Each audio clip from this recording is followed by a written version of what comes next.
हर हर महादेव दोस्तों।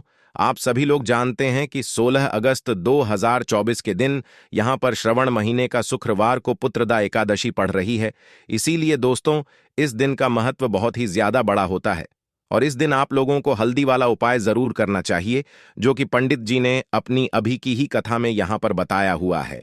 तो दोस्तों, इस वीडियो में चर्चा करेंगे एकादशी, श्रवण मास की कृष्ण पक्ष की एकादशी के विषय में, जिसे हम पुत्रदा एकादशी के नाम से जानते हैं। बहुत अद्भुत इस एकादशी के व्रत का महात्म्य है। पद्म पुराण के अनुसार पुत्रदा एकादशी व्रत के दिन व्रत या उपवास करने से सभी तरह के पास, जो कि मनुष्य योनि में जाने अनजाने में अनेक प्रकार के पाप होते हैं, एक दो पाप नहीं होते हैं। हम लोग मनुष्य हैं, अनेक प्रकार के पाप कर बैठते हैं। कई बार जानकर करते हैं, कई बार अनजाने में करते हैं, लेकिन दोबारा न करने की शपथ लेकर अगर पुत्रदा एकादशी का व्रत किया जाए तो इस व्रत का यह बहुत बड़ा फल है कि मनुष्य के सभी प्रकार के पाप इस व्रत को करने से समाप्त हो जाते हैं।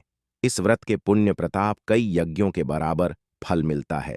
पुत्रदा एकादशी व्रत पर भगवान विष्णु की या अपने इष्ट की, जैसे आप भगवान श्री कृष्ण की पूजा करते युगल सरकार की, वैसे आप कोई भी राम भगवान सीताराम जी की पूजा करते हैं। हम किसी भी अपने आराध्य की पूजा करें, पर इसमें नारायण भगवान की पूजा की जाती है, मीन्स अपने इष्ट श्री कृष्ण की पूजा की जाती है। और उस समय हमें ज्यादा से ज्यादा सत्य बोलना चाहिए दशा में, कि रात्रि से ही हमें ब्रह्मचर्य का पालन करना चाहिए। संभव हो सके तो हम लोगों को दशमी की रात्रि को ही भोजन नहीं करना चाहिए। संयम रखना चाहिए। जो भी मनुष्य जरूरतमंद हो, दशा में की रात्रि से ही हमें यह स्वभाव अपना आना चाहिए कि जरूरतमंद का हम सहयोग करें, उसे जो भी व्यवस्था कर सके, उसे सुख दे सके, जल पिलाकर, फलाहार कला कराकर आदि याद तो हमें वह अवश्य करना चाहिए। और इस पुत्रदा एकादशी व्रत में रात्रि में विशेषता है, जागरण का बहुत बड़ा महत्व है। जिस व्यक्ति को प्रचुर संपत्ति चाहिए, सुख चाहे लिए, ऐश्वर्य चाहिए या चाहिए, ऐसे मनुष्य को पुत्रदा एकादशी के दिन हल्दी वाला उपाय जरूर करें, क्योंकि उसको इस उपाय को फल बहुत ही जल्दी मिल जाएगा। दोस्तों, अब हम समझते हैं इस वाले उपाय को हमें करना के समय है। तो सबसे पहली बार दोस्तों, हम समझते हैं कि यह हल्दी वाला उपाय करना किसको है।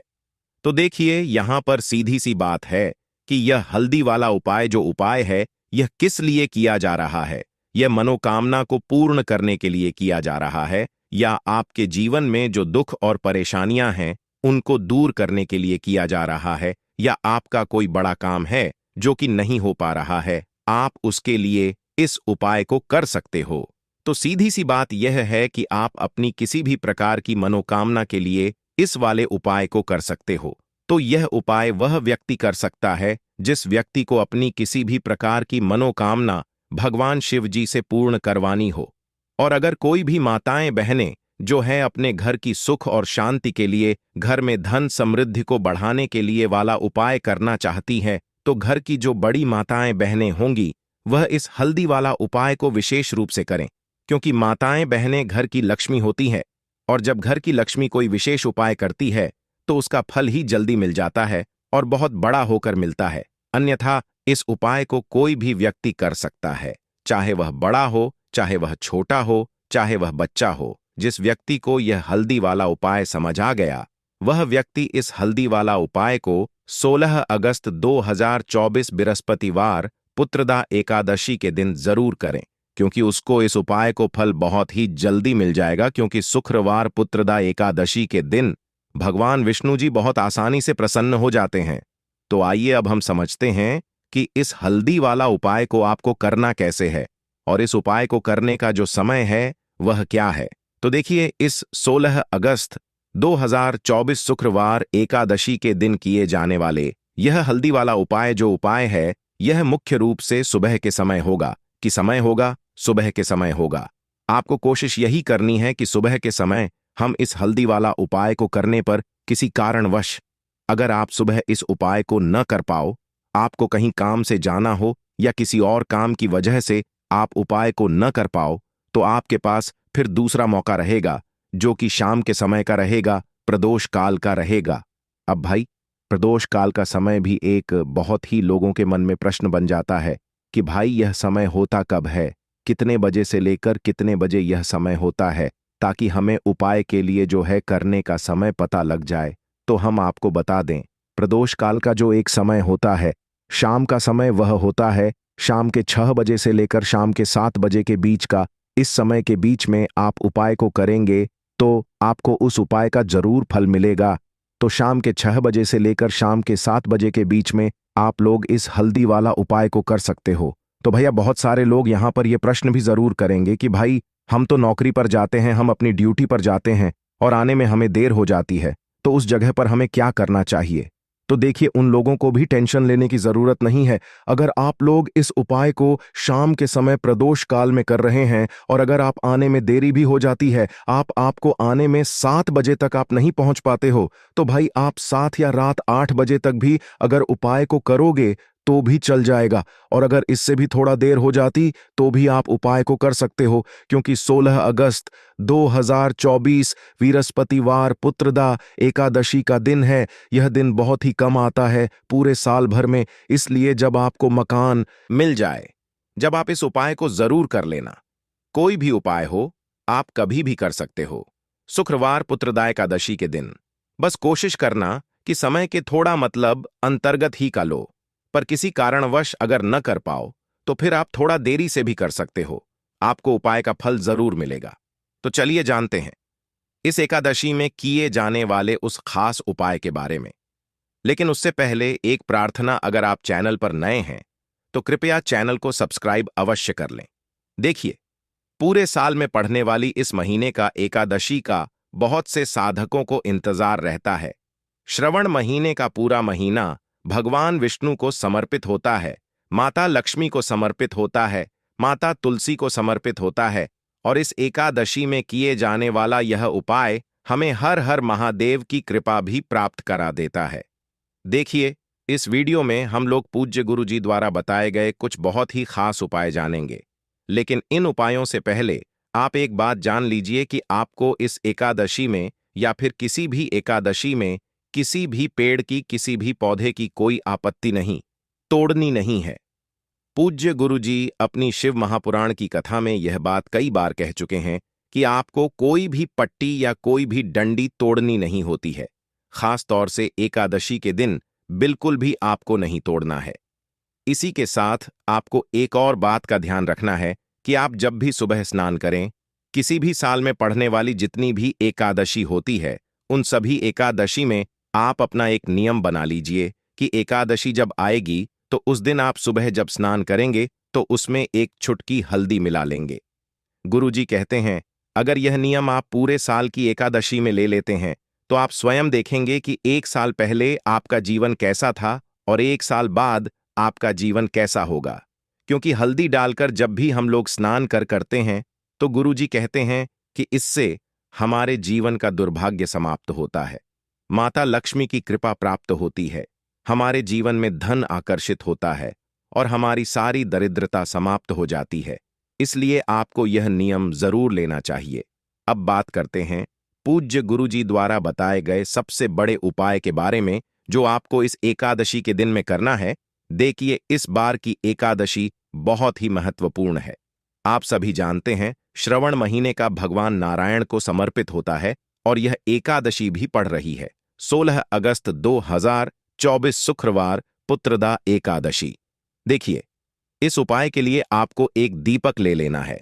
दीपक आप मिट्टी का भी इस्तेमाल कर सकते हैं या फिर आप चाहें तो अपने घर पर आटा मारकर उसका भी दीपक बना सकते हैं। इस दीपक में आपको भी का इस्तेमाल करना है। शुद्ध देसी गाय का अगर भी मिल जाता है तो यह आपके लिए बहुत ही विशेष होगा। अगर नहीं मिल पाता है तो फिर आप शुद्ध घी का इस्तेमाल कर सकते हैं। अब देखिए, इस दीपक में आपको रुई की बत्ती का प्रयोग करना है। गोल रुई की बत्ती का प्रयोग हम लोग इसलिए करेंगे क्योंकि हम लोग यह दीपक भगवान नारायण के निमित्त लगाएंगे, यानी भगवान विष्णु के लिए वित्त लगाएंगे। यह दीपक ही हमारे जीवन के सारे संकटों को समाप्त करेगा। हम अपने जीवन में किसी भी प्रकार से अगर दुखी हैं, चाहे धन प्राप्त नहीं हो पा रहा है, चाहे हमारे व्यापार में आए दिन कोई ना कोई समस्या आ रही है, या फिर हमारे जीवन में कोई समस्या आ रही है, तो यह हल्दी वाला दीपक हमें इन सारी समस्याओं से बाहर निकालकर धन धान्य की प्राप्ति कराएगा। देखें, शाम के समय में ही आपको यह उपाय करना है। शाम को जब सूर्यास्त हो जाएंगे तब आप यह दीपक और एक छुटकी पिसी हुई शुद्ध हल्दी लेकर पहुंच जाएंगे अपने तुलसी जी के पौधे के सामने। जहां पर भी आप अपने घर पर माता तुलसी का पौधा रखे हुए हैं वहां पर आप पहुंच जाएंगे और तुलसी जी के पौधे नीचे आपको यह दीपक प्रज्वलित करना है। बस आप ध्यान रखें कि इस दीपक को प्रज्वलित करने से तुलसी जी की पत्तियां झोलसे ना, उनको किसी भी प्रकार से इस आग का ताप न लगे, इसलिए थोड़ा सा दूर रखिएगा। इस दीपक को आप वहीं पर प्रज्वलित कर दीजिए और प्रज्वलित करने के बाद यह जो एक छुटकी हल्दी आप लेकर आए हैं इसे इस दीपक में डाल दीजिए। फिर वहीं पर बैठकर आप कम से कम 11 बार या अधिक से अधिक 108 बार ओम नमो भगवते वासुदेवाय इस मंत्र का स्मरण कर लीजिए। भगवान नारायण को प्रसन्न करने की के लिए, माता लक्ष्मी की कृपा प्राप्त करने के लिए यह मंत्र अचूक है, इसलिए आपको इस मंत्र का कम से कम 108 बार जाप जरूर करना चाहिए। फिर वहीं पर बैठकर आप भगवान नारायण से प्रार्थना कर लीजिए, माता लक्ष्मी से प्रार्थना कर लीजिए कि आपके जीवन में जो संकट चल रहे हैं, जो धन से संबंधित समस्याएं चल रही हैं, उनको दूर करने की कृपा करें। देखिए, अगर आप पूज्य गुरु जी की शिव महापुराण की कथा सुनते हैं तो आपको पता होगा कि इस श्रवण महीने का मेन दीपदान का कितना ज्यादा महत्व है और इसीलिए आपको इस पुत्रदा एकादशी में यह एक दीपक तुलसी जी के निमित्त जरूर दान करना है, भगवान नारायण के निमित्त जरूर दान करना है। इसे एक दीपक से क्या होगा ये आप आने वाले कुछ ही हफ्तों के अंदर जान जाएंगे, इसलिए आपको ये एक दीपक जरूर प्रज्वलित करना है।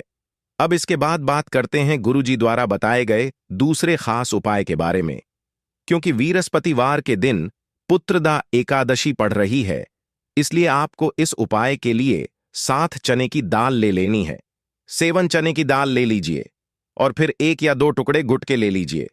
फिर इसी के साथ आपको ले लेना है 1 लोटा जल लोटा आप तांबे का ले लीजिएगा। अब यह तीनों सामग्री लेकर आपको पहुंच जाना है शिवालय। देखिए, इस उपाय को आप सुबह करना चाहे तो सुबह कर लें और शाम को करना चाहे तो शाम को कर लें। शिवालय पहुंचने के बाद आप सबसे पहले काम करेंगे, जो 1 या 2 टुकड़े गुटके लेकर आए हैं उसे इस 1 लोटा जल में डाल लीजिए। वहीं शिवलिंग के सामने बैठकर ही आप इसे 1 लोटे जल में डाल लीजिए और कम से कम 11 बार श्री शिवाय नमस्ते उद्यम या फिर ओम नमः शिवाय, इन दोनों में से किसी भी एक मंत्र का जाप कर लीजिए। इसके बाद आप जो 7 चने की दाल लेकर आए हैं उन चने की दाल को इसी 1 लोटा जल से थोड़ा सा गीला कर लीजिए। थोड़ा सा जल इन चरणों की दाल के ऊपर डाल लीजिए और इसे हल्का गीला कर लीजिए। अब इन दालों को, इन 7 चने की दाल को आप एक साथ शिवलिंग के ऊपर समर्पित कर दीजिए और बृहस्पति शबर महादेव का स्मरण कर लीजिए। कौन से महादेव का? ग्रहपति शावर महादेव का समर्पित करने के बाद आपके जीवन में जिस भी प्रकार की समस्या चल रही है उसको दूर करने के लिए बृहस्पति शावर महादेव से प्रार्थना कर लीजिए। या फिर आपकी कोई विशेष मनोकामना है जो बहुत दिनों से परिपूर्ण नहीं हो पा रही है तो उसको परिपूर्ण करने के लिए बृहस्पति शावर महादेव से प्रार्थना कर लीजिए। और फिर यह 1 लोटा जल जिसमें आपने गुड़ मिलाया है उसको शिवलिंग के ऊपर धीरे धीरे समर्पित करते जाइए और लगातार ओम नमः शिवाय मंत्र का स्मरण करते जाइए। पूज्य गुरुजी ने कहा कि गुण का टुकड़ा जब भी हम लोग शिवलिंग में समर्पित करते हैं तो इससे हमारे जीवन में ओज तेज की वृद्धि होती है, और जब भी हम चने की दाल शिवलिंग में समर्पित करते हैं तो ऐसा शिव महापुराण की कथा में कहा गया है। पूज्य गुरुजी ने अभी अपनी पिछली शिव महापुराण की कथा में बताया था कि जब भी हम चने की दाल शिवलिंग के ऊपर समर्पित करते हैं तो यह हमें उतना ही फल प्रदान करती है जितना हम लोग सोना दान करते हैं। यानी अगर हम अपने जीवन में स्वर्ण का दान नहीं कर पाते हैं, सोने का दान नहीं कर पाते हैं, तो अगर हम लोग केवल 7 चने की दाल शिवलिंग के ऊपर समर्पित कर देते हैं तो हमें स्वर्ण दान के बराबर ही पुण्य की प्राप्ति होती है। इसलिए आप इस शुक्रवार के दिन पढ़ने वाली श्रवण महीने का पुत्रदा एकादशी में यह उपाय जरूर करिएगा। अब इसके बाद बात करते हैं गुरुजी द्वारा बताए गए सबसे आखिरी उपाय के बारे में। इस उपाय के लिए आपको 1 चुटकी हल्दी फिर से ले लेनी है। देखिए, श्रवण मास में जो भी उपाय हल्दी से बताया जाए, या जो भी उपाय तुलसी जी के पति से बताए जाएं, या जो भी उपाय इलायची से बताया जाए, तो यह उपाय आप जरूर किया करिए, क्योंकि ये सारे उपाय धन को आकर्षित करने के लिए होते हैं, माता लक्ष्मी की कृपा प्राप्त करने के लिए होते हैं, आपके जीवन से दुर्भाग्य को समाप्त करने के लिए होते हैं। इस उपाय के लिए भी आपको एक चुटकी हल्दी ले लेनी है और साथ ही साथ एक लोटा जल ले लेना है। तांबे के पात्र में एक लोटा जल ले लीजिए और ये दोनों सामग्री लेकर आपको पहुंचे जाना है। किसी भी आंवले के वृक्ष के नीचे पूज्य गुरुजी अपनी कथा में यह बात बता चुके हैं कि पुत्रदा एकादशी के दिन भगवान नारायण आंवले के वृक्ष की जड़ में शयन करते हैं, निवास करते हैं, वहीं पर विराजमान रहते हैं। इसलिए आपको यह सारी सामग्री लेकर आंवले के वृक्ष के नीचे पहुंच जाना है। देखिए, आप वहां पहुंचने के बाद आप एक काम कर सकते हैं, या तो आप यह एक चुटकी हल्दी इसे एक लोटा जल में डाल लीजिए, और या फिर यह एक चुटकी उस आंवले के वृक्ष की जड़ में पहले से ही समर्पित कर दीजिए। अगर एक चुटकी हल्दी से एक लोटे जल में आप डाल रहे हैं, तो ये एक लोटा जल का मिश्रण आप आंवले की जद में धीरे धीरे समर्पित करते जाइए और ओम नमो भगवते वासुदेवाय इस मंत्र का स्मरण करते जाइए। फिर वही आंवले के वृक्ष के नीचे बैठकर भगवान नारायण से प्रार्थना कर लीजिए, अपने संकटों को समाप्त करने के लिए प्रार्थना कर लीजिए। और अगर आप एक चुटकी हल्दी पहले इस आंवले के वृक्ष में समर्पित कर रहे हैं, तो पहले यह एक चुटकी हल्दी समर्पित कर लीजिए। फिर उसके बाद जो एक लोटा जल है उसको धीरे धीरे इसी हल्दी के ऊपर यानी आंवले के वृक्ष की जड़ में धीरे धीरे समर्पित करते जाइए और लगातार ओम नमो भगवते वासुदेवाय इस मंत्र का स्मरण करते जाइए। पूज्य गुरुजी के अनुसार इस उपाय को आप दो प्रकार से कर सकते हैं। अभी ऐसे आपको बताया गया, इनमें से किसी भी एक प्रकार से आप यह उपाय कर सकते हैं। वहीं आंवले के वृक्ष के नीचे बैठकर जितनी बार भी आप इस चमत्कारी मंत्र का जाप कर सकते हैं, उतनी बार आप कर लीजिए। ओम नमो भगवते वासुदेवाय इस मंत्र का जाप कर लीजिए, भगवान नारायण से प्रार्थना कर लीजिए, फिर वापस अपने घर आ जाइए। गुरुजी ने कहा कि यह हमें बहुत ही अच्छा मौका मिल रहा है कि श्रवण मास में शुक्रवार के दिन यह पुत्रदा एकादशी की तिथि पड़ रही है, इसीलिए हमें कोई भी उपाय हल्दी से बताया जाए तो वह हमें जरूर करना चाहिए। तो दोस्तों, इस वीडियो में हमने जो पूज्य गुरुजी द्वारा बताए गए 3 उपाय आपके सामने प्रस्तुत किए हैं, इनमें से जो भी उपाय आपके लिए सरल हो वो उपाय आप कर लीजिएगा, लेकिन कोई एक उपाय जरूर करिएगा। ये उपाय आपकी सोई हुई किस्मत को जगा देंगे। तो दोस्तों, ये थे पूज्य गुरुजी द्वारा बताए गए कुछ बहुत ही खास उपाय।